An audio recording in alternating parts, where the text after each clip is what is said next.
তো ফাইনালি বন্ধুরা আমি এটা কিনেই ফেললাম। দেখো কি সুন্দর, এটা পুরোটাই কাঠের। দেখো কি সুন্দর, নিচে সব মানে কসমেটিকের জিনিসও রাখা যাবে, আবার দরকার হলে পাশেও সব রাখা যাবে। আবার আয়নাও আছে, সাজগোজ করে একদম মুখটাও দেখা যাবে কত সুন্দর। আবার এই যে দেখো ভিতরে কত সুন্দর, দেখেছো বন্ধুরা কি সুন্দর, কত সুন্দর ইয়েগুলো আছে। আর এই দেখো বক্সগুলো, এরকম পরপর তিনখানা বক্স আছে, আবার দুপাশে দুটো লকারও আছে।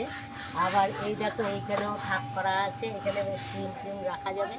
এই দেখো ভিতরটা কত সুন্দর। আর বানিয়েছে কে বলো তো, এদিকেও একটা আছে বন্ধুরা, এই দেখো ক্রিম ক্রিম রাখা যাবে এখানে। আর এখানে দরকার হলে টাকা পয়সাও রাখা যাবে। আর বানিয়েছে কে বলো তো বন্ধুরা, বিনয় কর্মকারের দোকানে বানানো হয়েছে। এটা হচ্ছে ঠিকানা পশ্চিম জগদানন্দপুর ভেড়ামারা। দেখো খুব সুন্দর সুন্দর এরকম আসবাবপত্র তৈরি হয় কাঠের। তা তোমাদের কেমন লাগলো কমেন্টে কিন্তু অতি অবশ্যই জানিও। আর ফাইনালি আমি এটা কিনে নিলাম, কেমন হয়েছে অবশ্যই জানিও।